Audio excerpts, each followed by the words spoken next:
देशातल्या तसंच राज्यातल्या अतिरिक्त कांदा उत्पादनामुळे यंदा कांद्याचे भाव ऐन दुष्काळात पडलेत. वास्तविक राज्य आणि केंद्र सरकार तसंच प्रशासनानं वेळीच दखल घेतली असती तर अतिरिक्त कांद्याची समस्या बळावली नसती. तसंच यंदा दुष्काळातही कांद्याला चांगला भाव मिळून शेतकऱ्यांना दिलासा मिळाला असता. पण केवळ सरकारी यंत्रणेच्या अपुऱ्या इच्छाशक्तीमुळे हे घडलं नाहीये. याबाबत याविषयीचे तज्ज्ञ नाफेडचे संचालक आणि लासलगावचे कृषी उत्पन्न बाजार समितीचे सभापती नानासाहेब पाटील यांच्याशी विशेष संवाद साधलाय आमचे प्रतिनिधी जयरामपुरी यांनी. यावेळेस खरीपामध्ये पूर्णपणे दुष्काळ होता. जूनमध्ये पाऊस पडल्यानंतर 2 महिने पाऊस नव्हता. त्याच्यामुळे आमचं सोयाबीनचं पीक गेलं, मकाचं पीक गेलं. जे थोडंफार पाणी होतं ते लोकांनी कांद्याकरता वापरलं आणि तेच आज पीक बाजारात येऊ राहिलं. आम्हाला खरीपातले पिकं घेता आले नाही. रब्बीमधले गहू आणि हरभरेसुद्धा आम्हाला सोडून द्यावं लागले. अशा प्रकारे एकच पीक तेवढं कांद्याचं जगवलं का शेतकऱ्यांनी, पण त्याचं दुर्दैव एवढं मोठं का ते सुद्धा आज तो शेतकरी तोट्यात विकतोय. त्याच्यामुळे वर्ष त्याचं कसं जाणार ही फार मोठी समस्या आहे. जे लोक विचारतात ना शेतकरी आत्महत्या का करतात, त्यांनी जाऊन एकदा ही ग्राउंड रियालिटी तपासा. नानासाहेब, ही जी परिस्थिती आता उद्भवली आहे यामध्ये व्यापाऱ्यांनी ही परिस्थिती उद्भवली आहे असं काहींचं म्हणणं आहे की व्यापाऱ्यांनी संगनमत करून माल कमी प्रतीचा आहे असं म्हणणं किंवा मालाची आवक वाढली असं म्हणणं. तर हे व्यापाऱ्यांचं काही संगनमत आहे का, असं काही तुम्हाला जाणवतं आहे? प्रकार कसा राहतो, एखादा क्रायसिस जर उभा ठाकला तर कोणाला त्याचं बळी बनवायचं असतं. आणि महत्त्वाची ही जबाबदारी अशा काही जर घटना घडत असतील, तुम्ही म्हणता व्यापाऱ्यांनी असं असं केलं आहे, तसं जर केलं तर मग शासनाची भूमिका काय याच्यामध्ये? शासन याच्यावर लक्ष ठेवू शकत नाही का? शासन याच्यात कंट्रोल करू शकत नाही का? मी म्हणतो हे पूर्णपणे शासनाचं अपयश आहे. विशेषतः मला जो खरीप कांद्याचा अनुभव आला, मी 2 महिने अगोदरपासून MSP कमी करावं म्हणून सारखा पत्रव्यवहार करत होतो. शेतकरी जेव्हा आंदोलन करायला लागले तेव्हा सरकारला जाग आली आणि MSP झिरो झाली. ती जर 1 महिना किंवा 1.5 महिना अगोदर जर MSP झिरो झाली असती किंवा कमी केली असती तर आज बराचसा माल निर्यात झाला असता. मागच्या वर्षी 10 लाख मेट्रिक टन कांदा निर्यात झाला. यावर्षी आत्तापर्यंत फक्त 4,85,000 मेट्रिक टन कांदा निर्यात झालेला आहे, झिरो MSP करूनसुद्धा. म्हणून तुम्ही जर वेळेवर काही उपाय करायला गेले तर त्याला यश मिळतंच असं नाही आहे. याच्यासाठी लॉंग लाईफ पॉलिसी पाहिजे. तुम्ही कधी MSP वाढवणार, कधी कमी करणार, कधी एक्सपोर्ट बॅन करणार, याच्यामुळं कांद्यानं आपलं आंतरराष्ट्रीय मार्केटमधलं स्थान गमावलं आहे आणि त्याचे फळं आज शेतकरी भोगतोय. मग यामध्ये सगळ्यांमध्ये पणन किंवा नाफेड यांची जबाबदारी बनत नाही का? त्यांनी या संदर्भात काय कार्य तातडीनं करणं गरजेचं आहे? याच्यामध्ये महत्त्वाची भूमिका केंद्र सरकारची आहे. पणनकडे ही आकडेवारी उपलब्ध आहे का लागवडीखालील क्षेत्र किती, आणि मग त्या आधारे आपल्याकडे अरायवल किती येणार आणि आपलं डोमेस्टिक कन्झम्पशन पुढे कंझ्युमर मिनिस्ट्रीला माहिती आहे का आपल्याला कांदा किती देशांतर्गत खायला किती लागतो. मग जो सरप्लस कांदा तयार होणार त्याचं काय करायचं. एक तर आजही त्याच्यावर आपण प्रोसेसिंग फार मोठ्या प्रमाणात करू शकलेलो नाही. शेतकऱ्यांच्या नशिबाने हा जो कांदा आहे याला आंतरराष्ट्रीय बाजारपेठात मागणी आहे, पण आपली मार्केटिंग पॉलिसी स्टेबल नसल्यामुळे ते स्थानसुद्धा आपण गमावलं आहे. आणि आत्ता त्याच्यासाठी परत लाँग टर्म पॉलिसी जर केली तर आजही आपल्या भारतातल्या आणि पर्टिक्युलरली महाराष्ट्रातल्या नाशिक कांद्याला आंतरराष्ट्रीय बाजारपेठेत डिमांड आहे, पण त्याच्यात सातत्य राहिलं पाहिजे, तरच ते आपलं मार्केटमधलं स्थान परत निर्माण होऊ शकेल आणि एक मिळू शकेल. तुम्हाला आश्चर्य वाटेल, फूड अँड कन्झ्युमर अफेअर्स मिनिस्ट्रीच्या तक्त्यानुसार त्यांनी केलेल्या संशोधनानुसार भारताला वर्षाअंतर्गत पूर्ण डोमेस्टिक कन्झम्पशनसाठी फक्त 1,29,00,000 मेट्रिक टन एवढी कांद्याची गरज आहे, म्हणजे आपली स्वतःची गरज. हां, आता त्याचं जर तुम्ही काढलं तर सरासरी 11 लाख, 10 लाख किंवा 10 लाख ते 12 लाख मेट्रिक टन प्रत्येक महिन्याला कन्झम्पशन लागतं.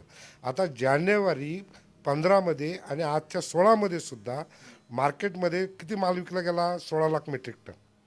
मग तुम्ही विचार करा, डोमेस्टिक कन्झम्पशन आणि 1 lakh ton domestic consumption 10-11 lakh ton आहे. 1 लाख टन एक्सपोर्ट झाला तरी 4-5 लाख टन सरप्लस आहे. गव्हर्नमेंट याचं नियोजन करायला कुठेतरी चुकलं आणि त्याच्यामुळे ही आपत्ती आली आहे आणि त्याच्यात शेतकरी नागावला जातोय. मागे अनेक जण लासलगाव कृषी उत्पन्न बाजार समितीमध्ये तुम्हाला येऊन भेटी देतात. फूड अँड कन्झ्युमरचे डायरेक्टरी येऊन गेले. त्यांच्याशी काय नेमकी चर्चा झाली होती? यावर काही तुम्ही त्यांना समाधान म्हणजे त्यांना उपाय सुचवले किंवा काय चर्चा झाली? फूड अँड कन्झ्युमर मिनिस्ट्रीचे लोक आले होते. त्यांचा हेतू तत्वता पूर्ण वेगळा होता. का मागच्या वर्षी जो दिल्लीत क्रायसिस झाला तसा क्रायसिस यावर्षी होणार का?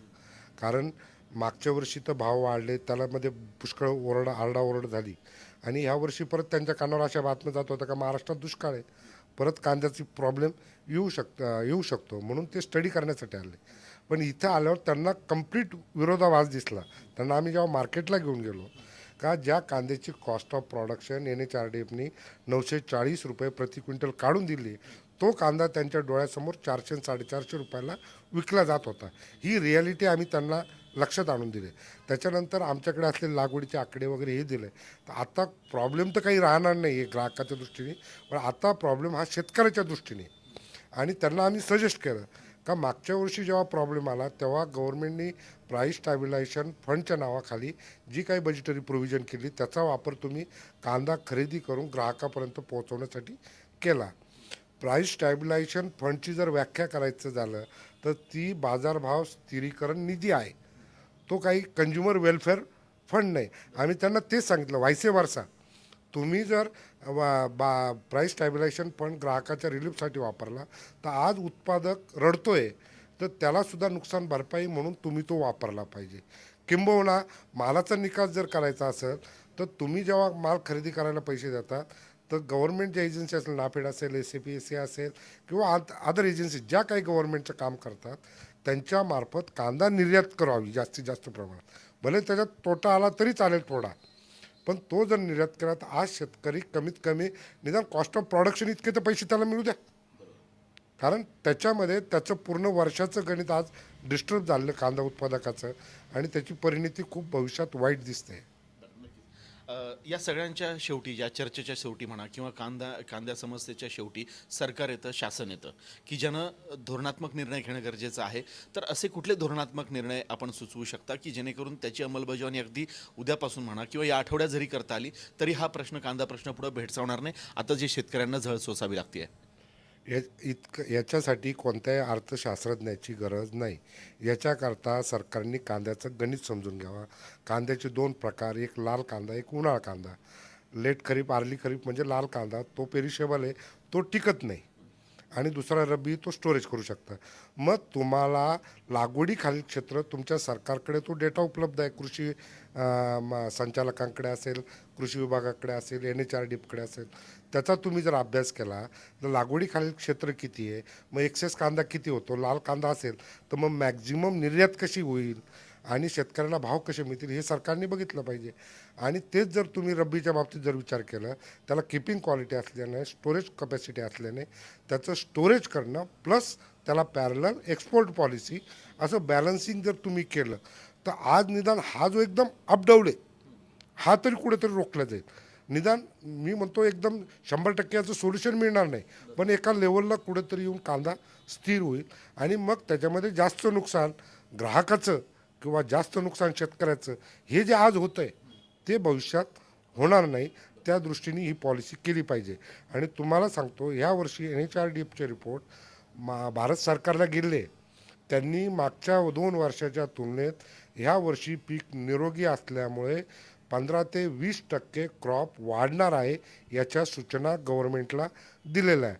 साधारणतः 1,90,000 ते 2 लाख 1,90,00,000 ते 2 कोटी मेट्रिक टन हे आपलं उत्पन्न आहे भारताचं मागच्या 2 वर्षाचं.